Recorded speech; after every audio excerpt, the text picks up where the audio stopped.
Sakjerone raga iku ana nyawa. Sakjerone nyawa iku ana cahaya. Maksude pangrasa, sakjerone pangrasa ana cahaya, sakjerone cahaya ana urip. Saya ulangi, di dalam jasmani ada rohani. Di dalam rohani ada imanul haq yang disebut rasa. Di dalam rasa ada yang disebut cahaya. Di dalam cahaya ada yang disebut sebagai hidup atau wujudnya Allah. Pun saya urai.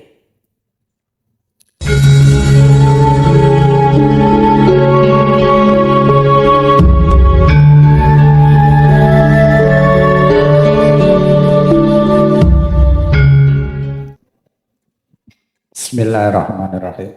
Assalamualaikum warahmatullahi wabarakatuh. Waalaikumsalam warahmatullahi. Kula saking jamaah Pemalang, Gus. Injih. Kula badhe tamlet niki jawaban menika sampun wonten sederenge pertanyaan wonten. Nanging kula kok kados ketantang kalian jenengan paring tausiah, paring nasihat tentang akhirat, tentang Allah. 1 menit kemudian jenengan disuguhkan penyanyi-penyanyi yang cantik-cantik. Nggih napa? Niki sing jaler-jaler niku. Karepe jenengan niku napa to, Gus? Karepe pripun? Kula memahami niku susah niku. Nasihat-nasihatipun panjenengan niku ditantang napa teka-teki niki? Monggo dijawab. Matur nuwun. Fi kulli mukawwanat khafiyun hayyun wa huwa wujudullah. Sakjerone bidadari itu ada Allah. Saya ulang. Di dalam bidadari itu ada Allah. Saya katakan bidadari itu ada sifat jamalnya Allah. Keindahan Allah. Tinggal kita memandang, mohon maaf, makhluke apa mandang Allah.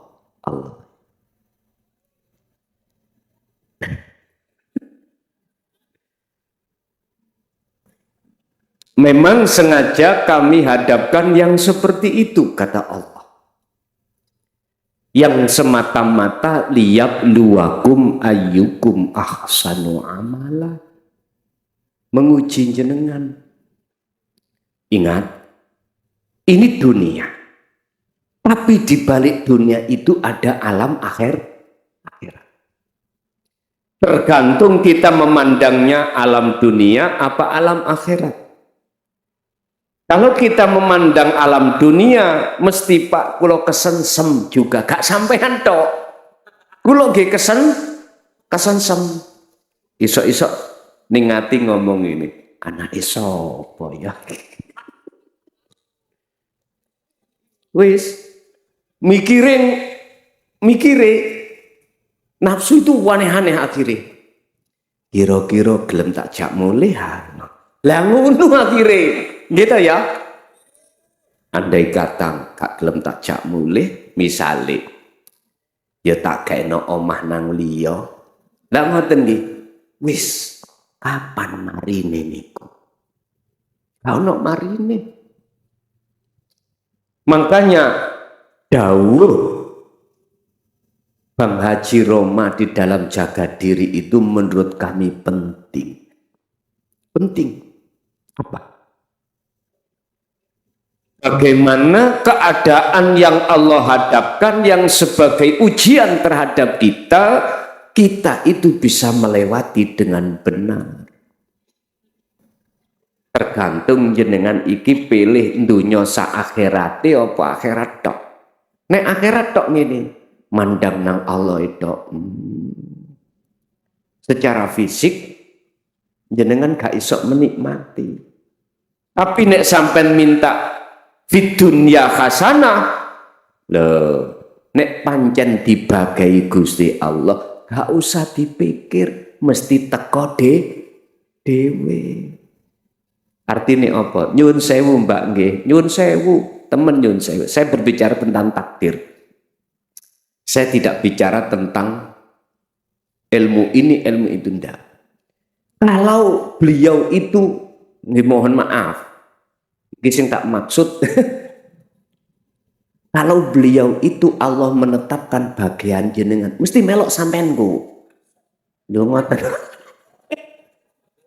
Tapi kalau Allah tidak mentakdirkan itu bagian sampean, pikiran sampak ngeluh tuas mikir. Iya. Wala tansa nasibaka minad dunya. Apa yang Allah hadapkan bagian di dunia, jangan kau tinggalkan. Itu artinya kalau sampean tidak dibagi Gusti Allah, gak usah mikir. Tuas badi ngeluh ndak sampai longgi. Bapak Ibu hadirin rahimakumullah. Inilah tantangan, sebuah tantangan ujian dari Allah terhadap kita memandang siapanya. Kalau jenengan memandang akhiratnya berarti memandang Allah. Kantun ngoten, urusan dunya ningkuk diparingno Allah iku jenenge bonus. Bonus. Tapi sing dereng kagungan garwa lho ya. Sampeyan takokipun kagungan garwa apa durung? Kula kenal mboten kok ngoten. Nggih kanca-kanca niki sing madosake. Ngoten. Nggih, dados niku Pak. Niku adalah ujian dari Allah, tinggal kita memandang kemana. Sama yang perempuan melihat laki-laki juga begitu. Itulah maksud Allah mengapa kita dihadapkan bidadari pada malam hari ini. Semata-mata untuk menguji pada kita memandang siapanya. Ingat, di dalam diri seorang bidadari mesti ada Allah. Makanya jenengan iki nek akdu nikah ojo mung syariate tok. Akdu nikah harus sakti-ati. Artinya ketika jenengan akdu nikah secara syariat, barengilah dengan akdu nikah secara etika. Caranya, pandanglah hidup di dalam seorang istri. Mekaten sekilas info. Lanjut. Assalamualaikum warahmatullahi wabarakatuh. Kalau boleh saya perkenalkan, nama saya Muji Supriyanto dari Banyurup Ageng, Kota Pekalongan. Mungkin kalau jaraknya 3 km dari sini. Assalamualaikum Gus, nuwun sewu. Saya ingin bertanya, tapi mohon maaf sebelumnya kalau saya salah. Saya pernah mendengar bahwa ada waliullah peminum, ada juga penjudi. Apakah itu benar? Lantas rohaniahnya bagaimana saat itu? Kalau saya yang ada di Makom Al-Hijab, bolehkah saya meniru melakukan seperti itu? Yang kedua, ketika hati seperti apa, kemudian dibenarkan secara hakikat, ketika melakukan hal yang dilarang secara syariat. Mekaten, sebetulnya mungkin banyak yang saya akan tanyakan, tapi banyak juga untuk yang lain. Sekian, mohon maaf apabila ada kesalahan. Matur nuwun, wassalamualaikum warahmatullahi wabarakatuh. Waalaikumsalam warahmatullahi wabarakatuh. kita urai dulu tarkib definisi daripada ahli hijab dan ahli syuhud. Golongan am dan golongan khos. Ahli hijab kita golongan ahli hijab atau golongan am. Disebut golongan yang buta. Apa bisa kita itu berjalan seperti golongan ahli syuhud? Tidak bisa. Bagaimana mungkin bisa orang yang berjalan antara orang ahli hijab dan ahli syuhud di jalan yang sudah disiapkan? Apa sama? Enggak sama. Artinya, golongan ahli hijab kita itu semua orientasi perilaku mesti berjalan di atas jalan hawa nafsu. Sementara para aulia Allah, kekasih Allah, berjalannya itu fisabilillah di atas jalan Allah. Mengapa demikian? Karena beliau aulia ini adalah sudah mengerti mana jalan dan mana jurang. Kita golongan ahli hijab tidak mengerti mana jurang, mana jalan. Kalau enggak percaya silakan. Jenengan mata tertutup berjalanlah di jalan yang benar. Coba. Mesti kita akan menggok. Enggak mungkin bisa dengan lurus. Enggak mungkin, Pak. Dari pertanyaan, apakah para waline Allah itu ada yang maksiat secara syariat? Lah gitu toh. Entah itu minum ataukah penjudi. Saya jawab, Pak. Dari kajian tentang kitab Hikam pasal 166, kalau nggak salah kemarin kami bahas. Cara Allah menutupi kewalian hambanya, kekasihnya, itu macam-macam, Pak. Supaya tidak diketahui orang lain. Pertanyaannya, apa mungkin Allah menutupi kewaliannya dengan perilaku dohir yang miturut syariat itu maksiat? Jawab saya, kalau Allah mempunyai sifat jaiz, mengapa tidak? Bagi Allah mudah saja. Mudah saja.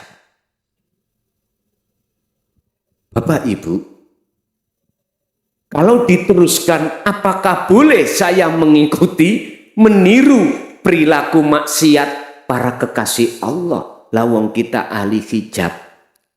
Saya tidak menjawab boleh atau tidak. Saya jawab saya begini, mungkin saya menjawab sendiri. Apakah kita orang buta meniru berjalannya orang yang tidak buta? Bisa menjawab dewe.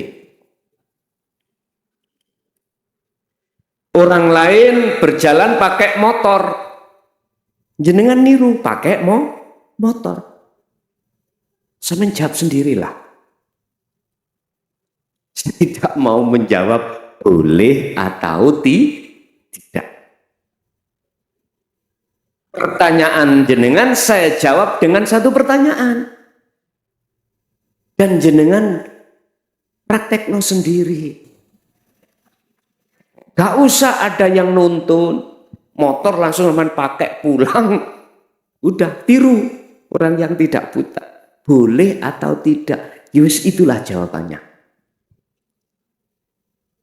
Mohon maaf Pak. Apa sama? Orang yang buta dan tidak buta pasti tidak sama. Sekalipun beliau aulia, Allah menutupi lewat jalan maksiat miturut syariat, itu wenang bagi Allah. Wenang. Apakah itu ada? Ada, Pak. Ada. Apakah boleh? Misalkan pertanyaannya, bagaimana mungkin aulia niku kan wis tiada selain Allah toh? Berarti kalau selain Allah sudah tiada, sing lakoni sinten niku? Lah, masa mungkin Allah maksiat? Gak mungkin toh. Kita mengatakan maksiat karena kita memandang dari sisi umum dengan teori hukum syariat. Tambah malu Kang, aku ngaji ambek Fayan. Wis buat ngopi ae. Paham iku sing mahamno ya Gusti Allah, ra paham sing gak mahamno ya Gusti. Mengapa harus kita pikir nemen-nemen? Wis gak usah nemen. Kalau jawaban saya secara radikal, Pak, radikal loh. Ya nggak boleh kita niru. Radikal. Tapi aku nggak radikal. Nggak mau aku. Sama halnya kula niki memberangus hak asasi jenengan. Kalau radikal, ya tidak boleh. Karena kita orientasinya itu berjalan di atas jalan nafsu. Bapak Ibu hadirin, kalau miturut makalah 166 itu, matan itu makolai. Nek sarah berarti penjabaran. Niku ngeten. Gusti Allah iku nutupi kewalian kawulane dengan berbagai macam pekerjaan dohir. Kadang dijadikan Allah pedagang, kadang dijadikan Allah petani, pemulung, pejabat, dan lain sebagainya. Intinya, ngurus urusan kemewahan dunia. Ada yang Allah tutupi dengan hal itu. Tapi juga Allah bisa jadi menutupi dengan perilaku dohir yang miturut masyarakat gak cocok. Contohnya maksiat. Tapi tidak semuanya orang maksiat itu hatinya itu jadi kekasih. Paham gak maksud kula? Ngeten Pak. Kantun ningali ning ati sampean. Ati sampean duduknya di mana? Ditaholikah atau ditajalikah? Kalau kekasih Allah pasti ditajali. Kalau kita golongan ahli hijab pasti ditaholi. Ini tidak bisa Pak. Direkayasa nggak bisa. Nah, untuk menjadi kekasih Allah itu berbagai macam cara. Intinya adalah siapa yang terus belajar hatinya, melatih hatinya untuk senantiasa berzikir, itulah cara jalan untuk menjadi kekasih Allah. Kalau menurut saya sih, jangan dulu. Ini radikal ya. Ya gak boleh kita ikut-ikut seperti itu. Sebab makna dan artinya itu enggak sama. Letak enggak samanya gimana? Beliau ketika diterjadikan Allah maksiat, hatinya sudah tidak ada dirinya yang melakukan. Tidak ada. Ini nek cara kula niku biasa ya. Orang yang seperti ini, aulia seperti ini, itu biasanya Allah jabut, namanya aklin wa qalbin. Akal dan hatinya Allah cabut. Makanya disebut orang khos. Orang khos itu orang jadab nih kalau Pak nggih. Orang jadab nih kalau. Laksana jenengan tilem. Jenengan tilem umpama nglakoni maksiat dosa mboten. Mboten. Sampai tilem melakukan dosa, melakukan maksiat. Dosa apa mboten? Mboten. sampai ngipi kelon nambah wong liya. Dosa mboten? Mboten wong ngipi. Ya seperti itu. Ngapunten Kang Kathah. Sing durung rabi aja dirungokno. Durung ngerti nduk, Pak. Sampean durung ngerti. Jadi seperti itulah. Bahkan mohon maaf, dia tidak tahu keadaan dirinya bagaimana, tidak tahu. Karena sudah nggak ada. Gambarannya itu tadi loh. Jenengan tidur, jenengan bermimpi. Atau jenengan tidur ngelendur. Tahu ngelendur? Kan nggak sadar, mengigawa. Oke, seperti itu. Bahkan ada sebuah cerita Pak, tetap tak ceritakan. Ini orang tidak mimpi tapi betulan. Tapi nggak berdosa. Begini. Dalam sebuah kaum itu kena musibah Pak, kaum itu. Apa musibah? Banjir. Sampai rumah itu tenggelam.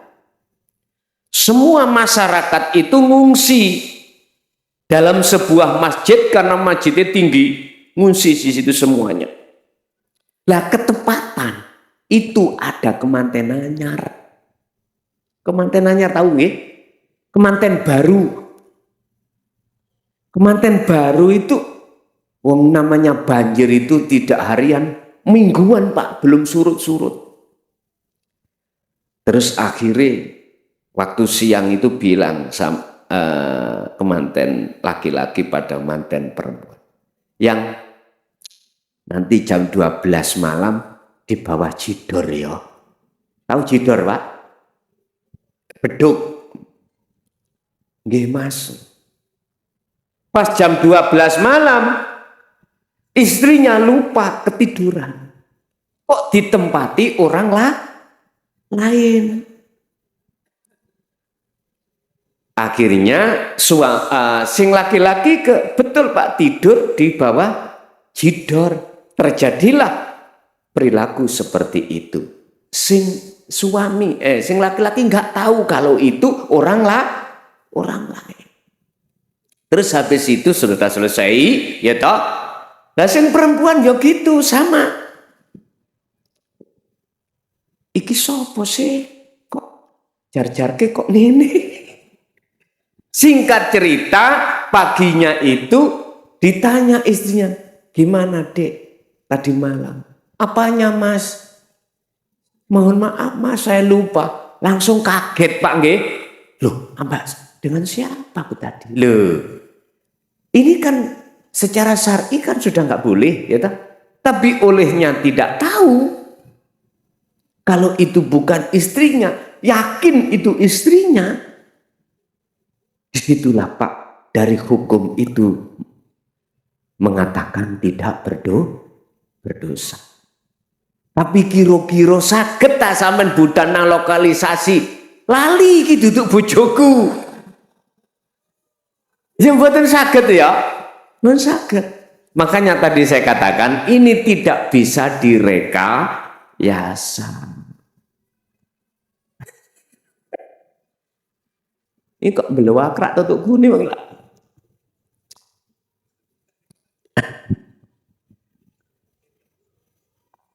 Jadi mohon maaf kalau kita masih golongan ahli hijab, nggih tetep Pak.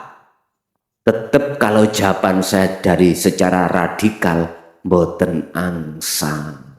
Wis pertama. Kedua, bagaimana pandangan syariat dan hakikat tentang hal itu? Bapak Ibu hadirin rahimakumullah. Apapun alasannya, secara syariat sudah dikatakan tinggalkanlah larangan, jalankanlah perintah. Secara hakikat, pandangan hakikat, nggih mohon maaf, beda lagi saya menjawabnya. Gini, kalau toh itu memang jenengan lakukan seperti itu dengan bentuk meniru, meniru orang-orang khos, sementara kita masih cara hakikat ini. Lah piye kate nyalahno? Munggo aku mandang dari sisi Allah iku karepe Gusti Allah. Niki jawaban saya. Artinya saya tidak akan pernah menyalahkan apapun yang sudah terjadi. Cuman bagi saya ada apa? Allah menghadapkan kondisi seperti itu terhadap saya. Ternyata jawabannya cuma satu. Belajarlah kau kelasmu klason tentang nyata wujudku iku tidak hanya ada di dalam perilaku taat saja di dalam hukum syariat, tapi wujudku iku juga ada di keadaan maksiat secara syariat. Tolong dibuka di dalam makalah Syekh Ibnu Athaillah pasal berapa saya lupa. Ada 4 keadaan waktu yang Allah hadapkan terhadap kita. 4 waktu itu disebut makhluk, kita memandangnya siapa? Kemananya? Pertama, bala. Kedua, nikmat. Ketiga, taat. Keempat, maksiat. Jadi keempat hal ini Bapak Ibu disebut makhluk. Tinggal pertanyaannya kita memandang makhluknya atau memandang fikulli mukawwanat ini khafiyun hayyun wa huwa wujudullah, memandang wujudnya Allah apa memandang wujudnya makhluk. Bagi kita yang tidak terlibat loh ini. Jadi pandangan hakikat kalau menurut saya nggak berani menyalahkan. Karena itu semua kehendak Allah. Lanjut. Assalamualaikum warahmatullahi wabarakatuh. Saya jamaah dari Brebes. Mau nanya Gus, apakah ajaran tauhid ini diajarkan oleh Allah dari para nabi bahkan sampai ke Ajajil? Kalau emang ajaran tauhid ini diajarkan oleh Allah dari para nabi hingga sampai Ajajil, kenapa Ajajil itu, ini pertanyaannya Gus, kenapa Ajajil itu disuruh sujud kepada Adam? Itu maksudnya bagaimana? Mohon penjelasannya. Sekian dan terima kasih. Assalamualaikum warahmatullahi wabarakatuh. Waalaikumsalam warahmatullahi wabarakatuh. Apakah risalah Dinut Tauhid ini juga disampaikan oleh para Rasul? Saya jawab iya. Saya katakan iya karena bukti yang sangat akurat di dalam Al-Quran. Allah menyebutkan dalam surah Al-Anbiya ayat 25, surat Toha ayat 14, dan juga surat Anbiya ayat 78 tentang la ilaha illa anta dan la ilaha illa ana. Yang menjadi pertanyaan, mengapa Ajazil ini ketika saat diperintahkan Allah sujud kepada Adam, Ajazil ini tidak mau. Bapak Ibu, inilah yang membedakan antara nafsu, jalan nafsu dan jalan Allah. Inilah dua jalan yang saling berseberangan. Tinggal kita melewati jalan yang mana. Sekarang sejarah kita buka, apa sebab Ajazil ketika saat Allah dawuh wa idh qala lil malaikati isjudu li adama fasajadu illa iblis. Mengapa Ajazil itu menolak atas perintah Allah untuk sujud kepada Adam? Sederhana. Sebab di dalam diri seorang Ajazil itu ada aba wastakbar wa kana minal kafirin. Ada takabur. Ada sifat gumede, sifat ujub, sifat sombong, sifat lebih mulia, lebih ngalim daripada. Inilah alasan yang paling mendasar. Dan ini tertuang di dalam satu ayat ketika saat Allah bertanya kepada Azazil, Zil, mengapa kau menolak tidak mau menjalankan perintahku berupa sujud kepada Adam? Jawabannya adalah sederhana juga, Azazil. Ana khalaqtahu mintin. Ana khalaqtani mintin wa khalaqtahu. Ana khalaqtani minnar wa khalaqtahu mintin. Ya Allah, saya jenengan jadikan dari api, sementara Adam jenengan jadikan dari tanah liat. Lebih mulia mana?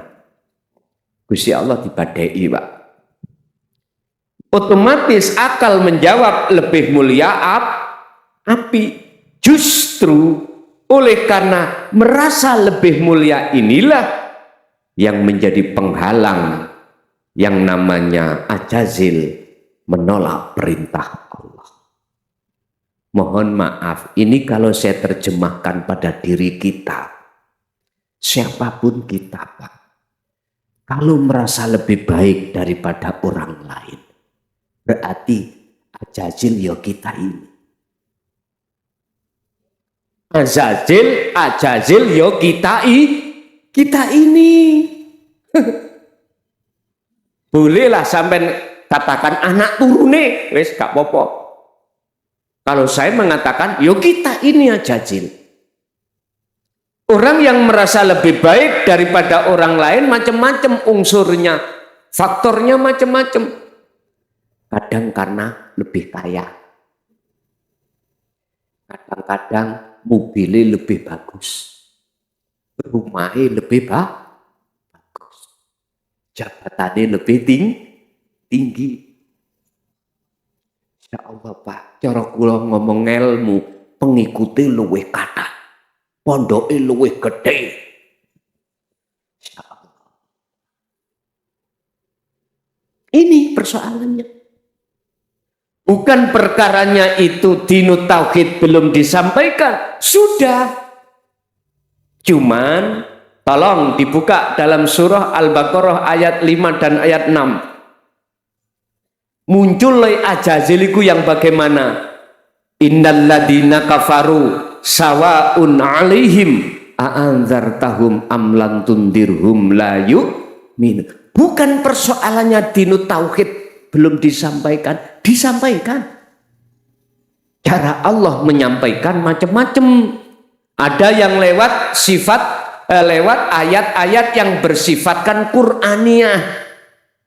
Berarti isi di dalam Al-Quran itu ada ayat yang tersirat. Itulah beliau sampaikan. Udah. Sekarang kita anggap kaum itu gak mengenal Quran sama sekali. Mana bukti Allah menyampaikan dinut tauhid? Ngalam.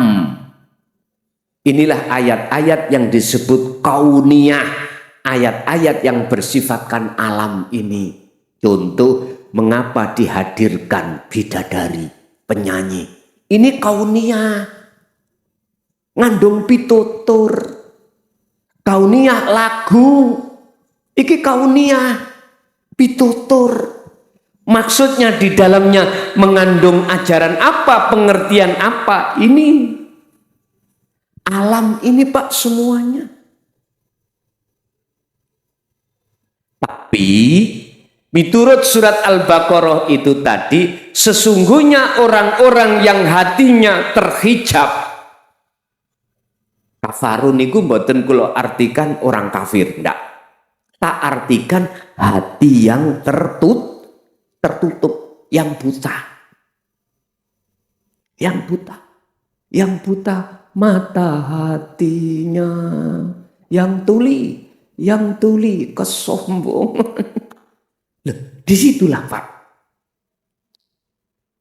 Akhirnya ketika disampaikan atau tidak disampaikan dinun tauhid, jawabannya ayat di sini bagaimana? La yu'minun, tidak percaya. Akhirnya apa Pak? Khotamallahu ala qulubihim. Khotama ngunci nutup sapa Allahu Gusti Allah fi qulubihim ing dalem pira-pira atine golongane wong ahli hijab.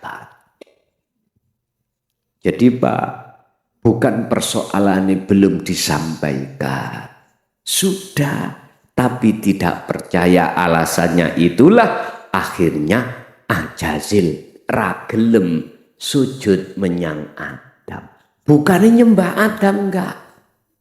Di situ kan dikatakan fasajadu mongko gruduk podo sujud sopo malaikat illa iblis kejaba Ajazil itu. Mengapa demikian? Karena Ajazil itu tidak mau menerima tauhid. Lah malaikat lain menerima tauhid. Lah dengan tauhid itu bukannya nyembah Adam, tapi sujud menyang urip di dalam Adam. Bukan kita kesensem bidadarinya Pak, tapi kesensem menyang urip di dalam bidadari. Rapopo sampean sanjang mawon I love you. Nangone Allah rapopo. Niku kedai ngonten. Bapak Ibu hadirin rahimakumullah. Jadi Pak, tetap itu jawabannya, tetap itu disampaikan, tapi berhubung tidak percaya, akhirnya tidak bisa melewati keindahan tadi, keindahan dunia. Mekaten pun orang laki-laki samun 3 ya.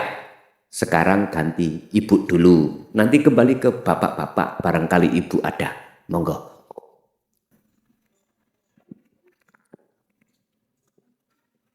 Kita kasih kesempatan ibu.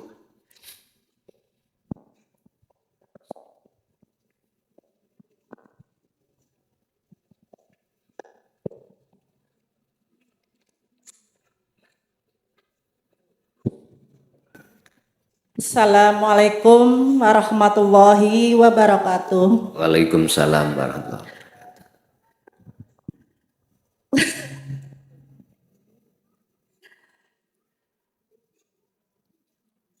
Gus, Yang saya mau tanyakan, perkenalkan dulu. Nama saya Ibu Warsuni dari Pemalang, Gus. Pemalang bergetar gitu loh. Bagaimana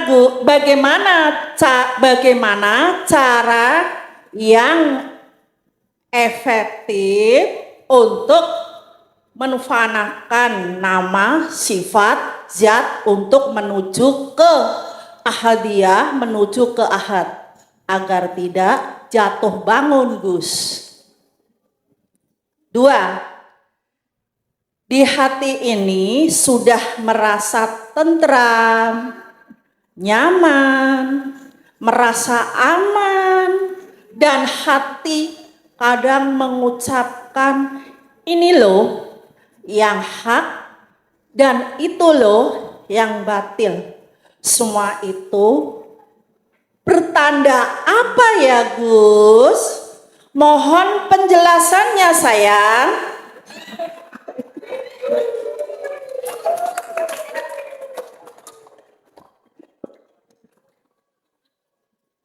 Sampun Bu. Oke, kesupen sayang, kesupen. Assalamualaikum warahmatullahi wabarakatuh. Oke, sampun Bu, sampun. Kaifiyatu fana usifah wa asma wa dzat wa af'al ilal liqa'illah. bagaimana cara secara spesifik dengan cepat kita untuk memfanakan sifat asma af'al dzat. Ini berkenaan dengan dawe Allah di dalam hadits qudsi, Pak, yang berbunyi, janganlah kau sembah namaku, sifat dan zatku, tapi sembahlah aku. Dan ini jawabannya juga di dalam Al-Quran surat Toha ayat 14. Innani anallah la ilaha illa ana fa'budni wa aqimis sholah li dzikri. Jawabannya di setiap akhir kalimat itu mesti ana, ingsun, ingsun. Bagaimana cara kita untuk memfanakan sifat, asma dan lain sebagainya? Sederhana, Bu. Jangan pernah dalam hati ketika saat keadaan Allah hadapkan muncul aku nih makhluk. Cepat. Saya ulang. Janganlah pernah dalam hati muncul keakuan makhluk ketika saat keadaan apapun Allah hadapkan. Inilah cara maksud pengamalan la haula wala quwata illa billah.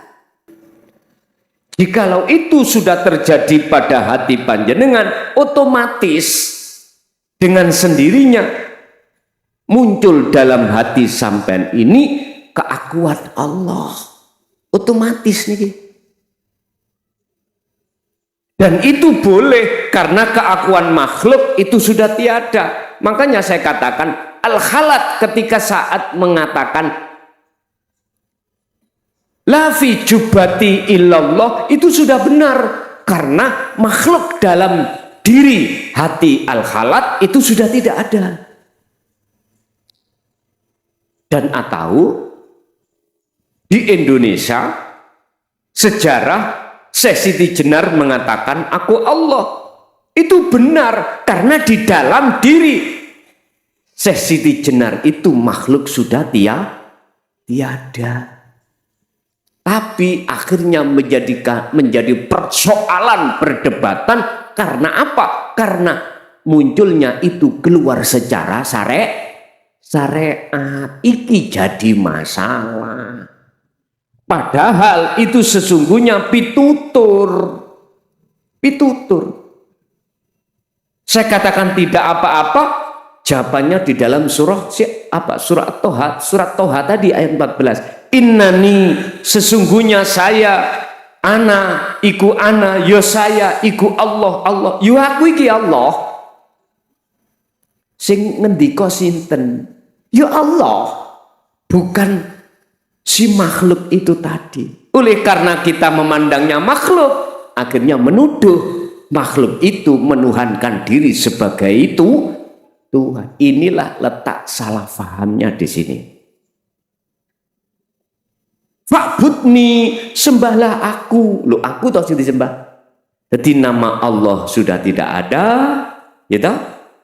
Sifat yang enggak ada, datnya juga tidak ada, tinggal aku. Wa aqimis sholat, tegakkanlah sholat semata-mata lidzikri, supaya sadar bahwasanya tidak ada kecuali aku. Semata-mata jenengan iki menegakkan sholat untuk berzikir, ingat pada Allah. Bahasa syariat ini, bahasa hakikat sadar kalau kita tidak ada. Ngoten niku asline. Pun satu. Nomor dua, dengan begitu tanda apakah min alamatihim hadza haqqun wal batil. Ketika saat saya sudah menemukan kedamaian hati sehingga saya dikasih pengertian mana yang hak dan mana yang batil. Ini tanda apa? Itulah Pak Bu, tanda salah satu di antara jikalau hamba itu sudah jadi kekasih Allah.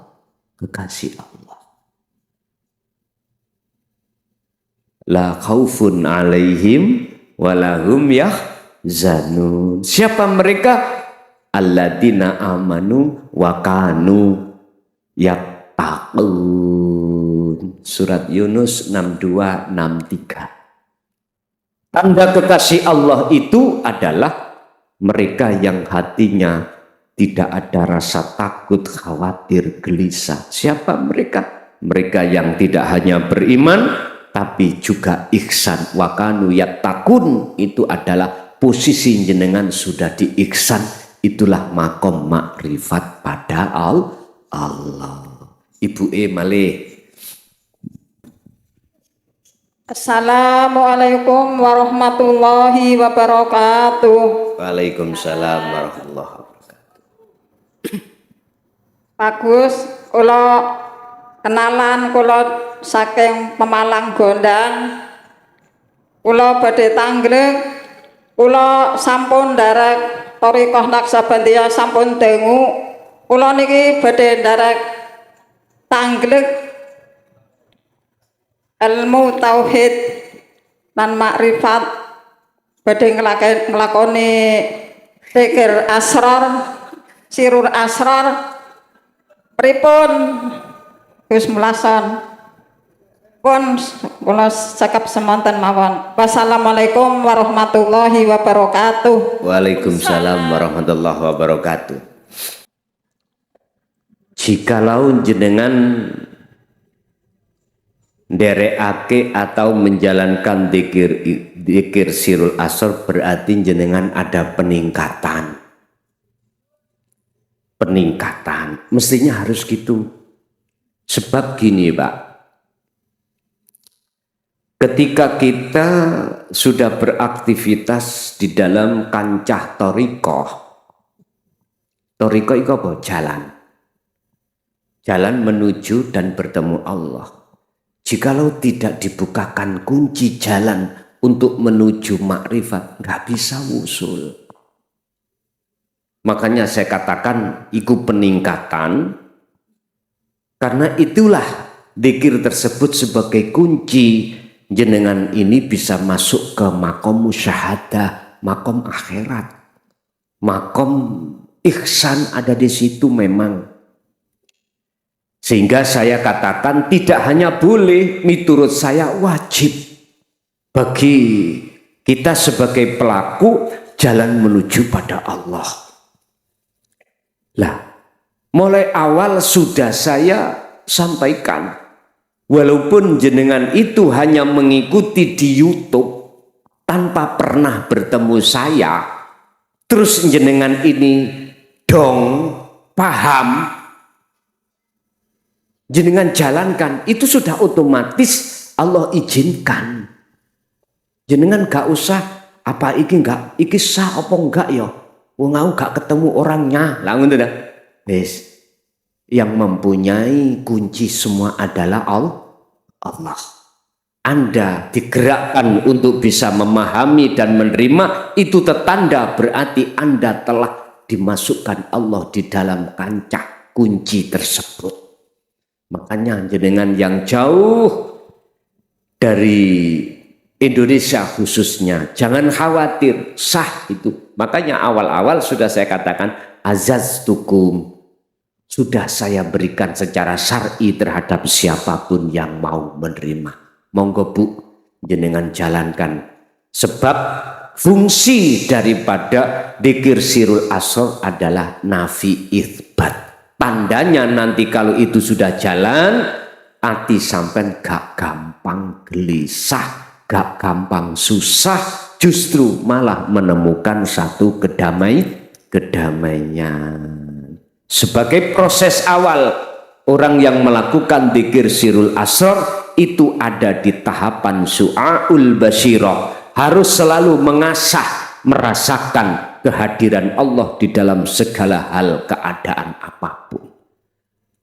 Itulah yang dimaksud Kanjeng Nabi, fa ilam takun taroh, apabila kau belum bisa melihat wujudnya Allah, maka kau harus sering merasakan kehadiran Allah, atau Allah selalu melayani panjenengan. Lanjut, Ibu sitok engkas.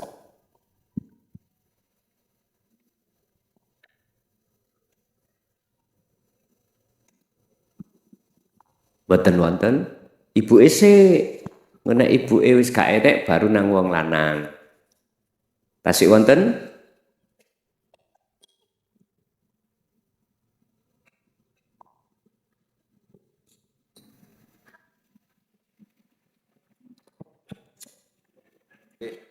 Assalamualaikum warahmatullahi wabarakatuh. Waalaikumsalam warahmatullahi. Ngapunten Gus, kula jamaah saking Kedunguni. Niku badhe tanglet Gus. Kula niku nate angsal wejangan saking tiang sepah. Lah kula niku dereng ngertos makna lan artinipun tiang sepahipun punika sampun kelewat pejah Gus. Lah dugi sakniki kula dereng ngertos arti wejanganipun. Terus pundi? Nggih, kayane niku ngangge basa sanepan Gus. Nggih. Sanepan ingkang sepindah niku kayugung susuhing angin Gus. Kaping kalih galihe kangkung. Niku maknane napa Gus? Matur nuwun Gus. Wassalamualaikum warahmatullahi wabarakatuh. Waalaikumsalam warahmatullahi wabarakatuh.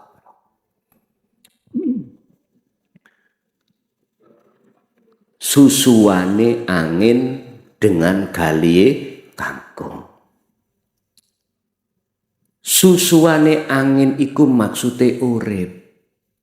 Galihe kangkung ya maksude urip. Secara dohir sampai cari kemanapun dengan mata dohir kosong. Sampai lihat gali kangkung ya gak ada, yang ada hanya kosong. Susuane angin ya sama. Ternyata inilah maksud satu makalah fi kulli mukawwanat. Di dalam setiap makhluk itu ono urip. Akhirnya disebut gali kangkung sama dengan susuane angin. Sesungguhnya itulah wujudnya Allah. Makanya saya masukkan dalam pengertian lebih mendalam, wahwa hayyun au khafiyun iku wujudullah, yaiku wujud sejatine Allah. Wong Jawa ngarani sejatine urip.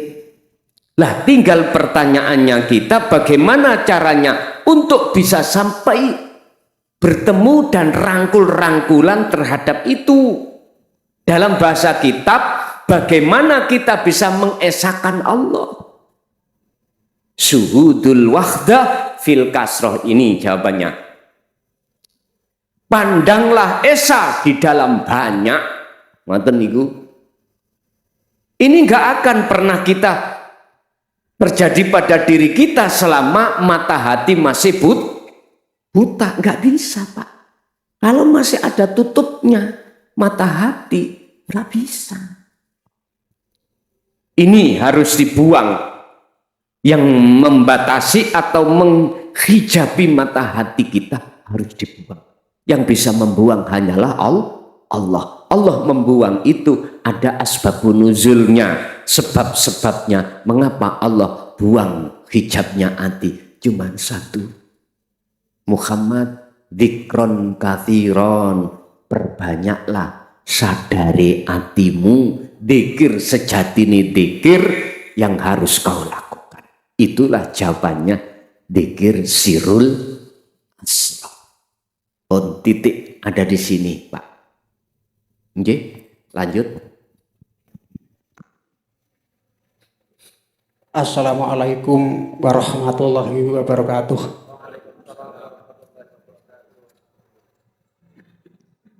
Kula badhe takpen utawi curhat napa wedaran dipun ngoten. Ngapunten kawula Bapak Rio saking Karanganyar Tugu Duren, boten Karanganyar Solo. Oleh karena suatu umat menolak atau tidak menerima ajaran atau risalah dinul tauhid atau dinul haq, maka Allah akan membinasakan suatu kaum itu. Ngoten nggih Gus. Utawine mangkana fi hadhihi a'ma fahuwa fil akhirati a'ma wa adzalu sabila. Artosipun nggih menawi kula utawi sinten mawon wonten gesangipun sakmenika dereng saged kenal Allah utawi makrifat, mongko niku sing dinamani utawi diwastani sesat, dan itu kesesatan yang semakin sesat. Lah padahal anggonipun kula utawi kaum menika ngertos utawi saged mengikuti menika kan saking Allah juga. La fa'ila illallah,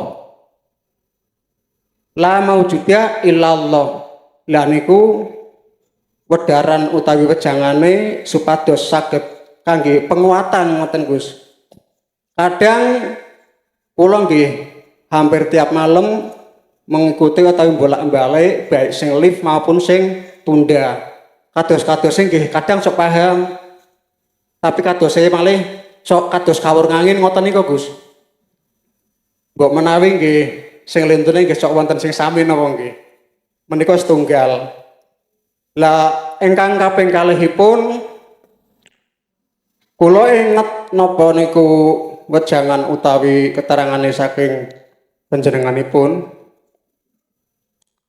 Gus Muhlarson Rosid ingkang kawula mulyakaken.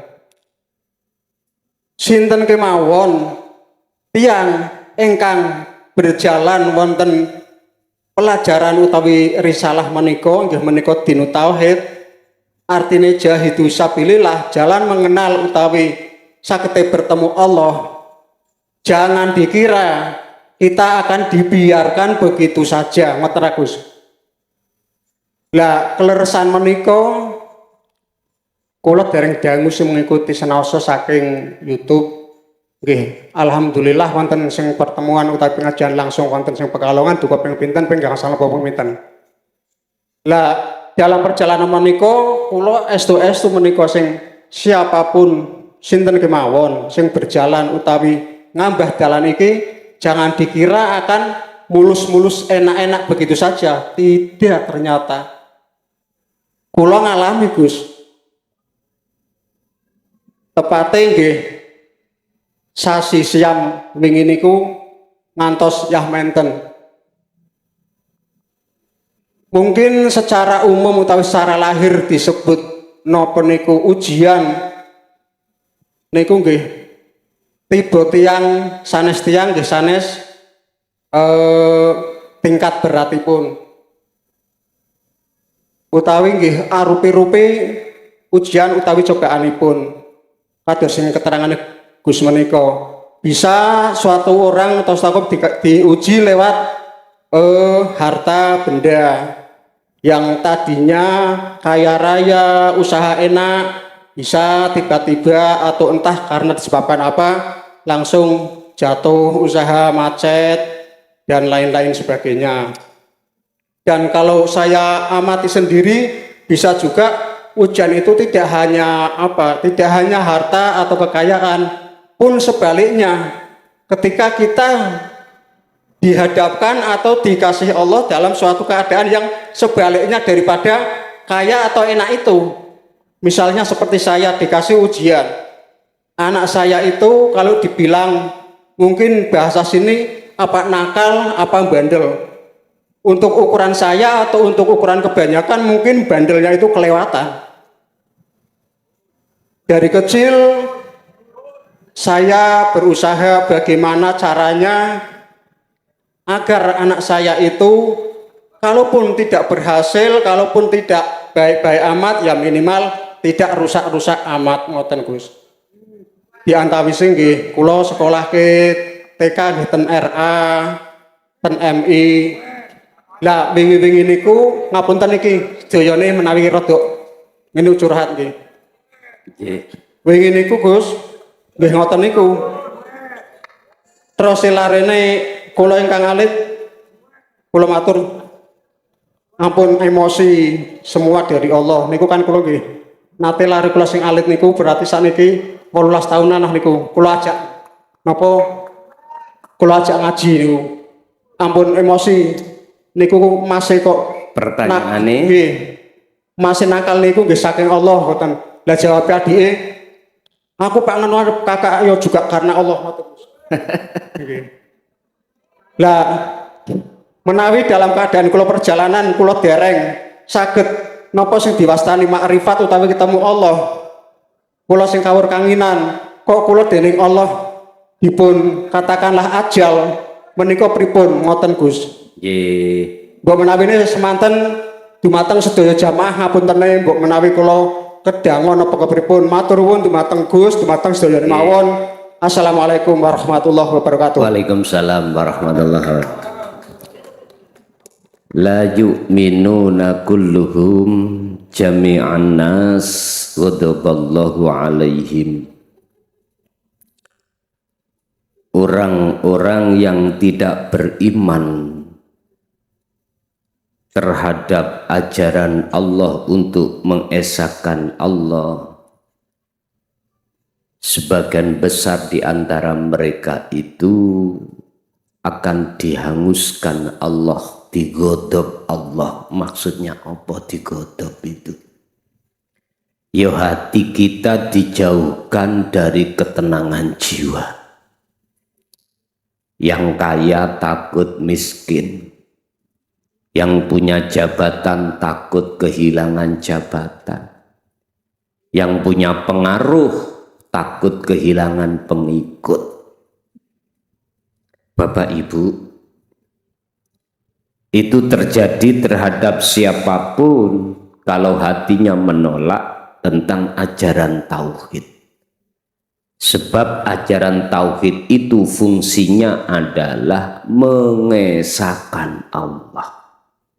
Untuk bisa mengesahkan Allah harus meniadakan selain Allah. Lah berhubung itu ditolak, otomatis siapapun kita akan mendapatkan azab ghadab dari Allah tersebut. Pun satu.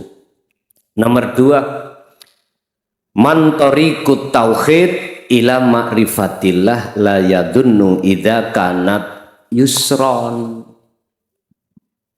Barang siapa yang berjalan di atas jalan tauhid dengan tujuan ila ma'rifatillah la yadunnu idza kana yusron, jangan kau kira itu mudah. Gak mudah bagi siapa dan mudah bagi siapa? Jawabannya gini, gak mudah bagi orang yang matanya buta ketika saat disuruh berjalan. Gak mudah Pak, susah. Tapi bagi mata yang tidak buta, mudah sekali sampai tujuan. Lah sekarang yang terpenting adalah ketika kondisi kita masih dalam keadaan buta kepada Allah, bagaimana itu tidak buta? Itu loh maksudnya. Harus terima pertama dinut tauhid, kedua harus amalkan fungsi dinut tauhid. Nah, ketika saat saya mengamalkan berjalan ini kok yo belum sampai tujuan, kok ajal menjemput, bagaimana ini? Pak, buka dalam surat Al-Ankabut ayat 5. Barang siapa dalam hatinya ada keinginan untuk bertemu Allah, di situ ayat itu Allah berjanji.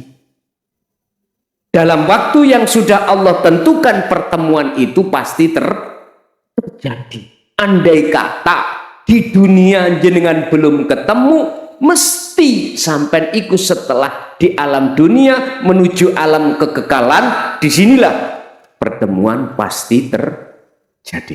Buka Al-Ankabut ayat 5. Artinya jenengan jangan berkecil hati,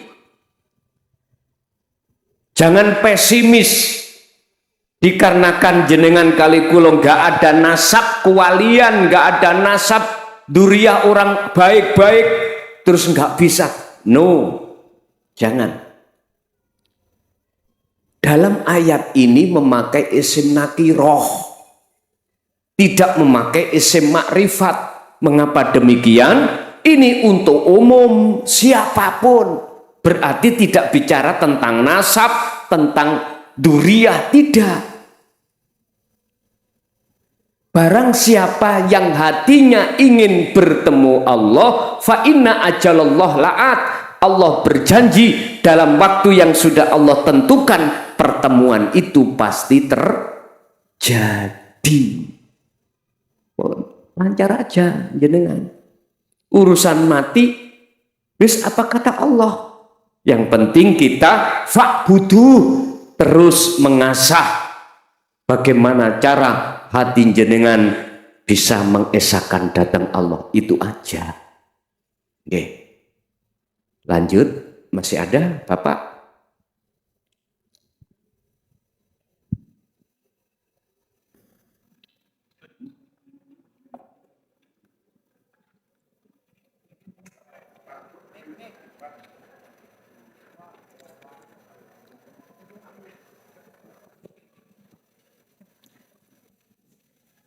Assalamualaikum warahmatullahi wabarakatuh. Waalaikumsalam warahmatullahi Kami perkenalkan, kami jamaah dari Temanggung. Alhamdulillah pada kesempatan ini kami dijalankan oleh Allah. Kami bisa bersilaturahmi pada Guson khususnya dan pada jamaah semua pada umumnya. Kami jamaah dari Temanggung hanya akan bertanya Gus. ya. Bertanya sedikit Gus, kami karena ada keganjelan di hati kami. Bagaimana menurut ruh-ruh yang buta atau ruh yang tidak buta itu sudah jelas. Tapi yang akan kami tanyakan, setelah ajal meninggal, ajal menjemput, ruh yang sudah tidak buta atau yang masih buta, kemana dan di mana tempatnya? Hanya itu aja yang kami tanyakan. Kami mohon pencerahannya, kurang lebihnya saya mohon maaf. Kami akhiri, wallahu a'lam bishawab. Wassalamualaikum warahmatullahi wabarakatuh. Waalaikumsalam warahmatullahi wabarakatuh. Saya jawab dari dua kacamata. Pertama, kacamata syariat, kedua hakikat. Ma huwa ar-ruhul a'ma wa ghairihi. Bagaimana keadaan atau kemana mereka itu setelah ajal itu menjemputnya, ruh itu kembali kemana antara yang hatinya buta dan tidak. Secara syariat sering kita dengarkan munculnya nama An-Nar dan munculnya nama Al-Jannah. Mungkin dalam bayangan kita pada saat itu, An-Nar itu kita itu disiksa, lah gitu nih, dibakar di dalam neraka berpuluh-puluh tahun. Al-Jannah, bayangan kita ketemu bidadari kita. Tiap hari, tiap saat enak-enak gitu. Pak nyuwun sewu. Saya tidak mengingkari atas maksud apa di dalam kacamata syariat. Tidak. Tapi saya luruskan. Sebetulnya yang dimaksud An-Nar adalah termasuk gelisah, susah, khawatir, takutnya di dalam hati kita.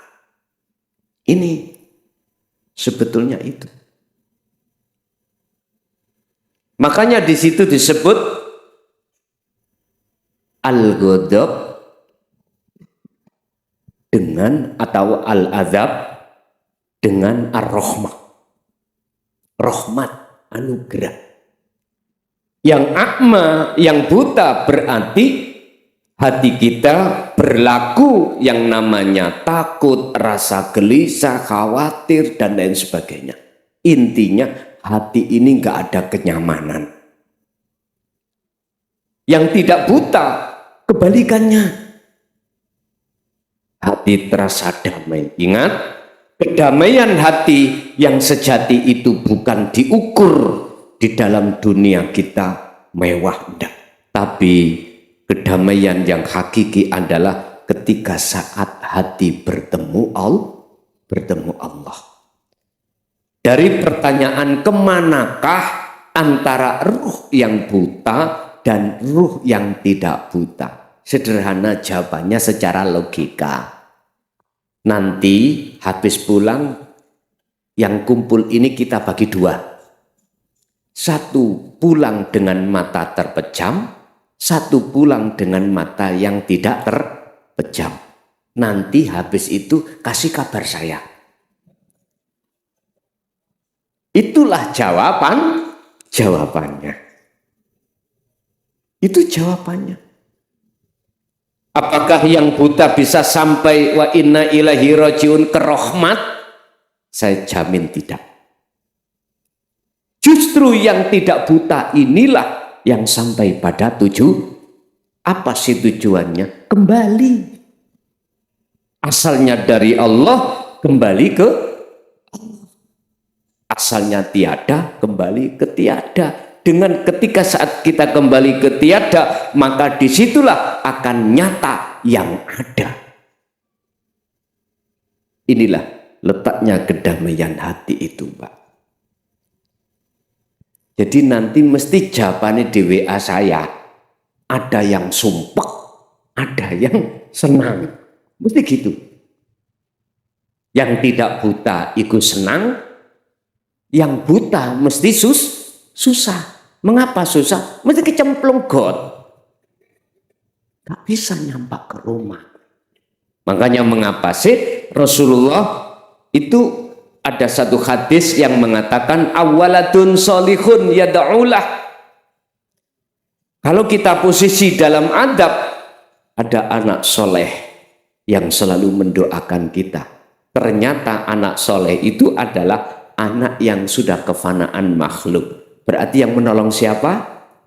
Allah sendiri. Begitulah. Oke. Masih ada? Jam 11.15 menit. Mohon izin. Assalamualaikum warahmatullahi wabarakatuh. Waalaikumsalam. Memperkenalkan saya Midi, Bah. Wiji. Midi. Mitni. Saya dijadikan ngaku-ngaku hamba Allah, Bah. Nggih. Syariatnya. Saya ini dari Tegal. Nggih.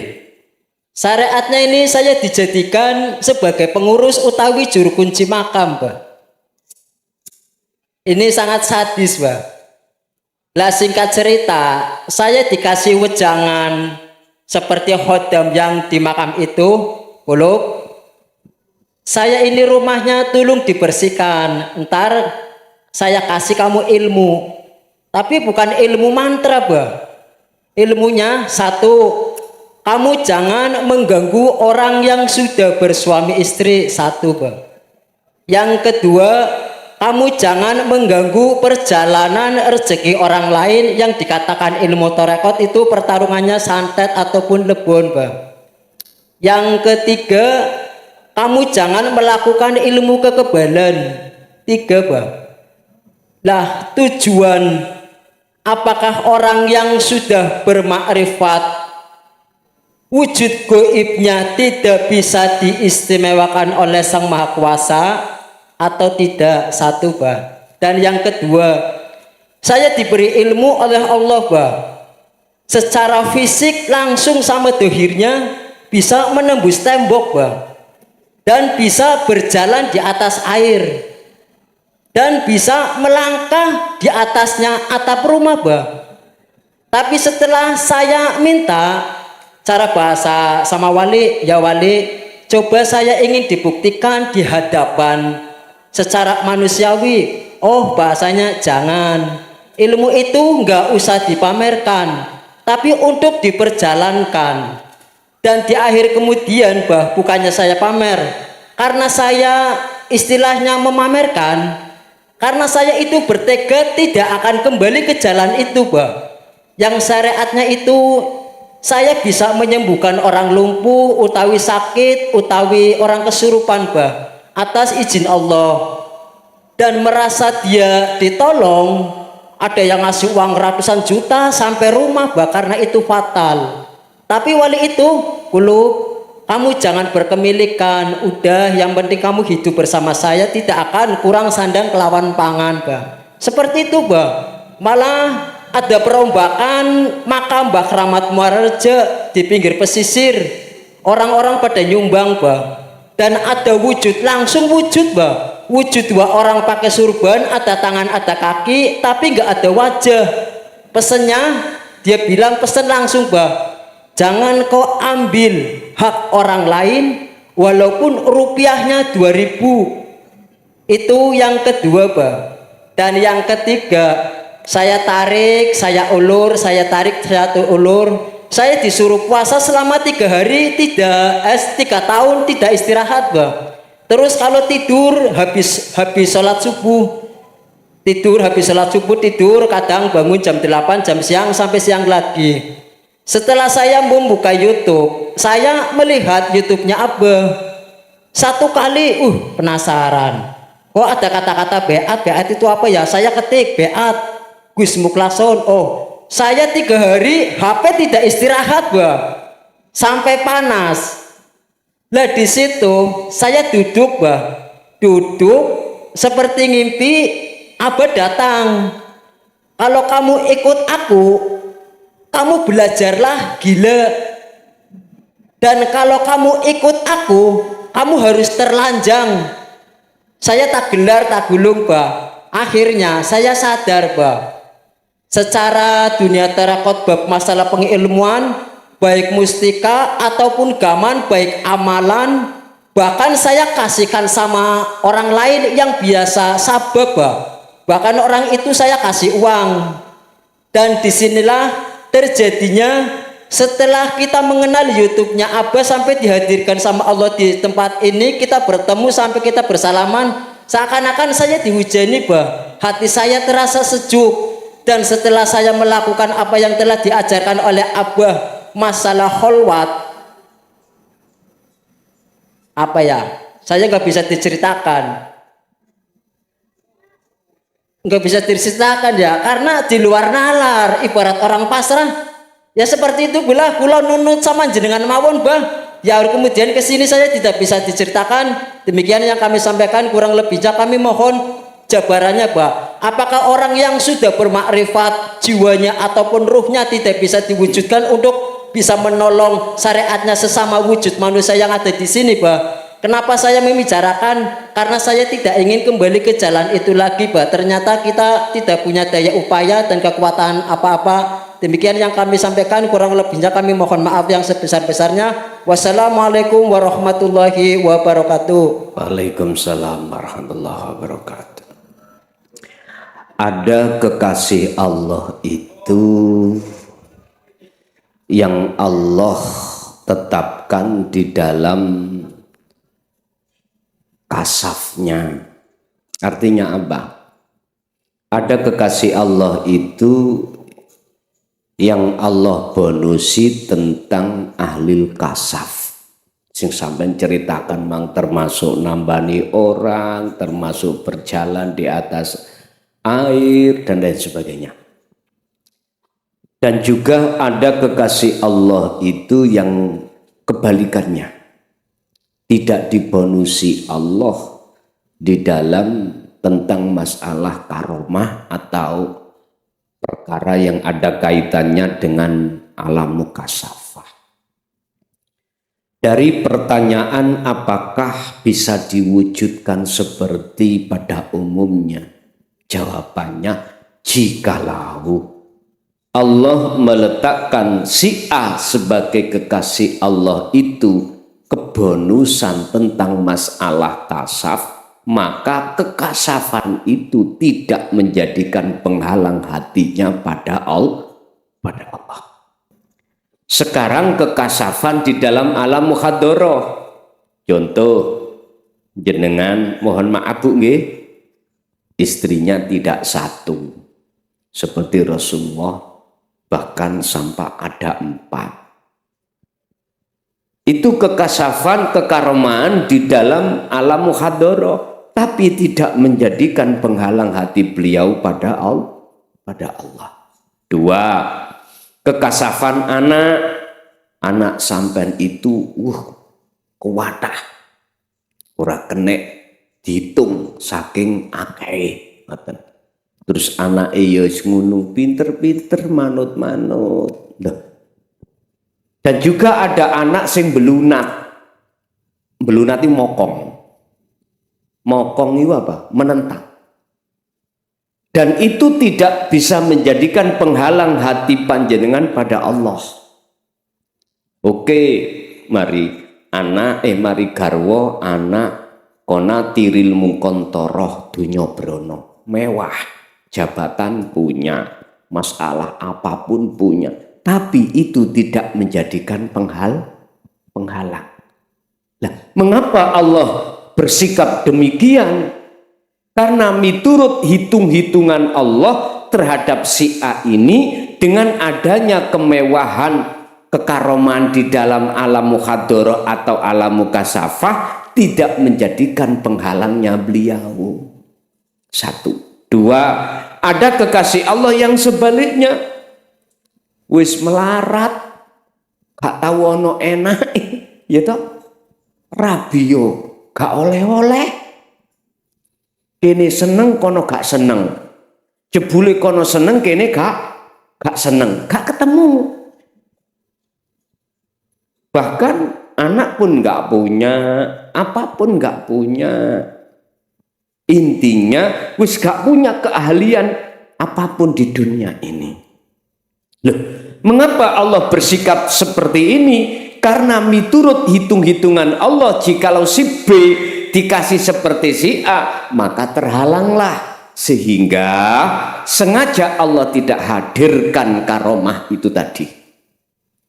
Tidak Allah hadirkan. Oleh sebab itu, bagi panjenengan kali kula yang memang kelompoknya kelompok yang kedua, matur suwuna, mangan ratau enak. Sing wis keluarga ya gitu, golek sandang pangan angel, matur suwuna. Terima kasihlah pada Allah, karena menurut hitung-hitungan Allah itu adalah supaya tidak jenengan kali kula terhijabi, terhalang oleh sesuatu ini. Beda Pak dengan nafsu kita, pinginnya enak-enak seperti si A. Nafsu lo mendorong di situ. Tapi Gusti Allah sengaja memang mengkondisikan si B dengan keadaan dohir yang tiada ada apa-apanya, bahkan karomah nyebul wong mawon mboten saged waras, ya toh, malah tambah loro, ya toh. Ana wong kesurupan sing teko gak situk malah tambah rombongan, wis. Lho memang sengaja di situ supaya jenengan tetap kondisinya itu tidak terhalang. Itulah maksudnya Allah. Jadi sekarang yang terpenting Allah meletakkan kita di mana? Barometer untuk tidak terhalang cuman satu. Sepanjang mana Anda memegang zikir itu. Hanya itu. Makanya hitung-hitungan Allah dengan hitung-hitungan nafsu tidak sama. Hitungan Allah terhadap Nabi Adam jikalau kau tidak mendekat buah khuldi dan tidak memakan sekaligus, kau selamanya ada di surga. Khuldi maknanya kekal. Hitung-hitungan nafsu beda lagi. Adam, jikalau kau tidak makan buah khuldi, kau tidak kekal di surga. Makanya namanya buah khuldi. Khuldi itu kekal. Dunia saisine, kemewahan dunia itu memang Pak terkesan dijadikan oleh hawa nafsu terasa indah dan selamanya dan menjanjikan. Jangan heran, memang seperti itu. Lah, jadi jenengan dulunya kok yo pas pada waktu dijadikan Allah sebagai orang yang selalu ngaku-ngaku, lalu Gusti Allah menurunkan dinu tauhid, jenengan bisa terima, terus jenengan iki ada keinginan untuk meninggalkan itu, maka itulah cara Allah untuk membersihkan kotoran hati. Segelas info.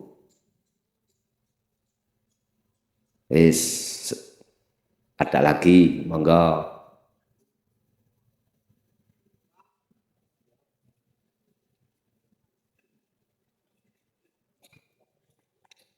Masih ada? Tak kasih tahu saja, jam 11:30 sekarang. Assalamualaikum warahmatullahi wabarakatuh. Waalaikumsalam. Ngapunten ingkang kathah niki ajeng tanglek tentang kemakrifatan. Saking kedungune niki nggih. Nami kula Muhammad Yusa gitu. Ajeng tanglek tentang kemakrifatan niki Gus. Ciri-ciri orang yang sudah makrifat niku napa sing sampun saged saur manuk, napa sing ditangleki tiyang sawur manuk. Nggih, sawur manuk niku napa, Pak? Sawur manuk niku nek bahasane tiyang sepah riyen niku atine wis iso takok-takokan ngono. Oh. Nggih.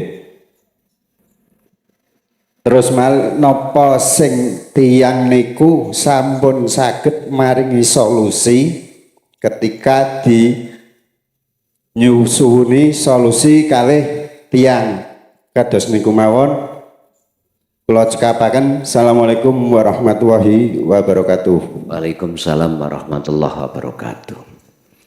Min alamatil ma'rifatillah iku setengah saking tondo piro-piro wong sing disebut wong makrifat pada Allah. Apakah wong sing sawur manuk mau atau ati takon pitakon, dan ataukah apakah orang yang selalu memberikan solusi terhadap orang lain dalam segala persoalan. Kalau saya memandang dari faktor orang yang makrifat secara sumbernya adalah la yarawna li anfusihim say'an. Dari tanda-tanda orang yang sudah makrifat, hatinya dia itu sudah tidak ada pengakuan atas diri makhluk sebagai sang pelaku. Dari sini manakala di dalam hatinya itu ada tanya jawab, tapi nggak ada pengakuan diri makhluk, boleh. Karena ini sifatnya kasaf. Dari sini manakala dia itu ketika ditanya dari satu masalah terus bisa memberikan satu solusi, kok yo hatinya gak ngaku sumber dari dia, maka iya, ini termasuk salah satu tanda. Tapi dua pertanda yang jenengan maksud itu tidak menjadi tanda mesti seperti itu, enggak. Sebab kembali kepada dua golongan kekasih Allah adalah khos dan khawasul khawas. Artinya apa? Ada yang dibonusi dan ada yang tidak dibonusi dengan apa yang ada kaitannya dengan alam mukhadoroh dan alam mukasyafah. Makanya ini tadi bukan termasuk baku dikatakan tanda makrifat. Tapi jikalau dalam hatinya sudah terlepas dari pengakuan dirinya, maka betul. Ini adalah pang dari sebuah kayu atau pohon. Pohon seperti ini kan ada pangnya, Pak, ya. Ini pohonnya. Pohonnya ini saya maksud adalah la yarawna li anfusihim syai'an. Apa? Sudah tidak ada pengakuan kalau munculnya pang-pang ini dari dirinya, tapi dari Allah Subhanahu wa ta'ala. Jadi pang-pangnya ini bisa dikatakan termasuk yang sawur manuk mang tadi, atau yang selalu memberikan solusi, itu pang-pangnya. Yang kedua, yusahiduna annal fa'ilahu wallahu ta'ala, justru adanya tiang ini, pohon ini adalah pengakuan Allah. Artinya apa? Justru di dalam hati jenengan ini muncul akune Allah. Kalau seperti ini, maka ya, itu dikatakan salah satu di antara tanda makrifat pada Allah. Masih ada? Assalamualaikum warahmatullahi wabarakatuh. Waalaikumsalam warahmatullahi wabarakatuh. Kami saking Wonopringgo Bede Tanglet Romo Yai. Nggih.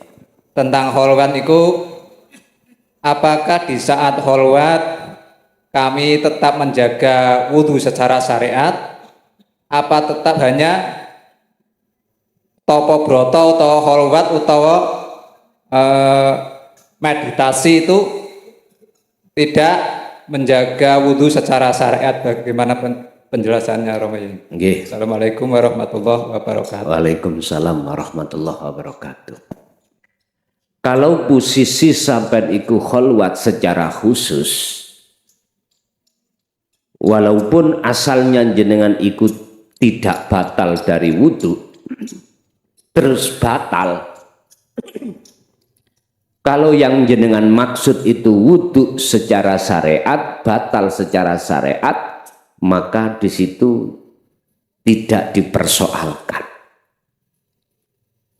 Kalau yang sampean maksud wudhu secara syar'i, maka itu tidak dipersoalkan. Artinya tidak harus jenengan ini mempunyai wudhu. Tapi namanya tapi. Kalau kita bicara lebih baik bagaimana?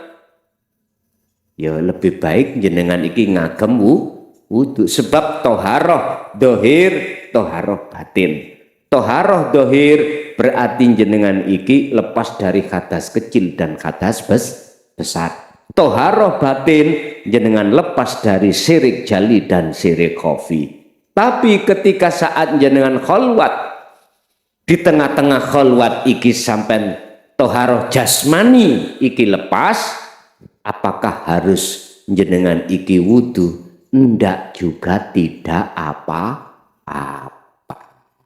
Mekaten. Cukup? Wonten Gus. Apunten setunggal malih Gus. Assalamualaikum warahmatullahi wabarakatuh. Waalaikumsalam warahmatullahi wabarakatuh. Mohon izin. Satu kali nggih? Oke. Kula Nur Hakim saking Bojong Kabupaten Pekalongan. Nggih. Jadi Tanglek cerita seketik bahwa Rien nate di jak rencang kalih Abah Yai diajari masalah pikir nafi isbat lan tekan siri. Dereng sempat selesai mun ditilariin. Terus awal tahun ini alhamdulillah kula ndelok YouTube kok kenal Gus Mulason. Ngapunten Gus. Terus kok penjabarannya malah luwih komplit tentang nafi isbat, ismudat dan siri. Tapi dereng ngertos tentang sirul asror. Setelah lihat YouTube kok jebul ngoten sirul asror niku tak prakteki secara bertahap. Alhamdulillah saat niki kok luwih tentrem, luwih tenang, luwih ketoto atine lan uripe. Nanging ada satu ganjalan yang perlu saya tanyakan sing peninggalane Abah Yai kula. Ada satu ya iki masalah dikir napa-napa sing munine rasa kang tapa sakjeroning lak-lakane ingsun. Sejatine urip ingsun lan mati ingsun ngawuri nafas ingsun. Ngapunten Gus, kula butuh penjabaran masalah niku. Kirane cukup semanten, mohon maaf atas segala kesalahan. Wassalamualaikum warahmatullahi wabarakatuh. Waalaikumsalam warahmatullahi wabarakatuh. Sakjerone raga iku ana nyawa. Sakjerone nyawa iku ana cahaya. Maksude pangrasa, sakjroning pangrasa ana cahaya, sakjroning cahaya ana urip. Saya ulangi, di dalam jasmani ada rohani. Di dalam rohani ada imanul haq yang disebut rasa. Di dalam rasa ada yang disebut cahaya. Di dalam cahaya ada yang disebut sebagai hidup atau wujudnya Allah. Pun saya urai. Pada diri manusia pada umumnya, secara syar'i itu ada ruh. Yang ruh itu tidak bisa dijangkau oleh kasat mata jasmani. Lah, ruh posisinya itu dari Allah dan dituntut untuk bisa kembali bertemu Allah. Akhirnya ada di situ istilah pengajaran. Pengajaran yang dibawa oleh Kanjeng Nabi yang disebut Risalatut Tauhidiyah. Risalah pengajaran ilmu tauhid untuk mengesahkan pada Allah. Lah, di dalam risalah inilah nanti akan membenarkan iman sampean untuk menjadi iman yang benar yang disebut ihsan. Otomatis jenengan akan dibimbing dan diperjalankan Allah ruh ini lewat rasa. Berbicara tentang rasa tidak bisa terlepas dari sejatinya dzikir. Dzikir yang kami maksud adalah kesadaran kalau diri kita itu tidak wujud. Kalau kehendak bukan kehendak manusia, apapun itu. Setelah ini terus sampean asah dzikir tersebut, maka di dalam rasa itu ada cahaya. Inilah yang kumaksud nur ma'rifat. Ketika seseorang si salik melakukan dzikir tersebut, ada kalanya Allah menghadapkan dua nur. Nur ini bukan Mbak Nur loh ya, bukan Pak Nur. Nur ini cahaya. Satu adalah cahaya disebut Nurullah. Cahaya Allah di dalam alam kasat disebut sebagai kasat suwari. Hati panjenengan akan diberitahu, diizinkan Allah mengetahui seluruh gaibnya makhluk. Tentang karomah itu tadi yang Bapak tanyakan yang tadi. Ada kalanya si salik itu dihadapkan nur yang seperti ini, ada kalanya tidak. Ada kalanya tidak. Nur yang kedua adalah nur makrifat, niki nur sejati. Inilah yang kumaksud di dalam rasa itu ada cahaya.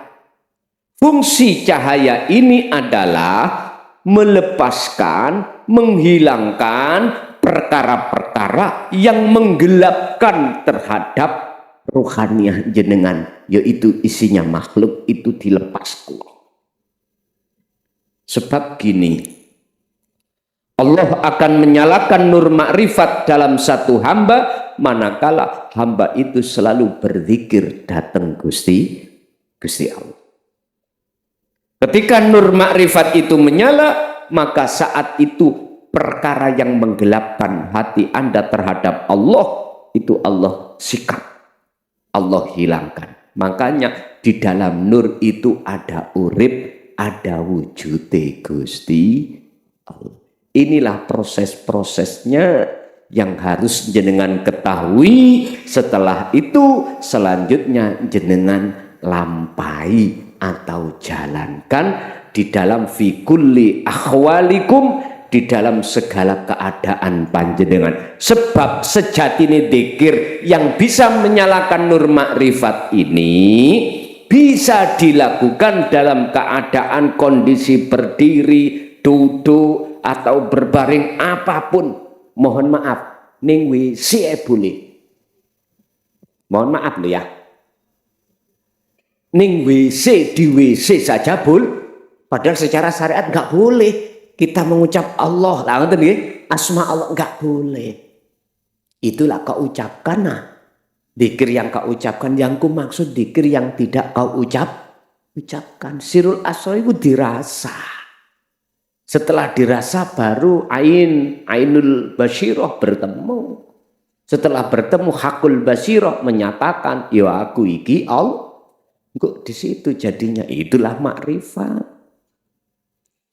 Begitulah Bapak Ibu, apa malam hari ini yang Allah berikan terhadap kita, semoga dari berbagai masalah atau berbagai pertanyaan tadi bisa menyentuh dan membuka hati kita untuk menuju kebenaran yang sejatinya. Monggo kita tutup doa ini dengan suratul Fatihah. Yang terpenting ketika saat jenengan membaca suratul Fatihah, hati Anda lepas diri. Lepas diri. Doa apapun silahkan. Apakah doa itu berkenaan dengan dirinya ataukah terhadap anak, keturunan jenengan atau orang lain, silahkan. Yang terpenting hati itu memunculkan bahwasanya yang berkomentar itu semua adalah Allah. Li ghairihim lahumul Fatihah.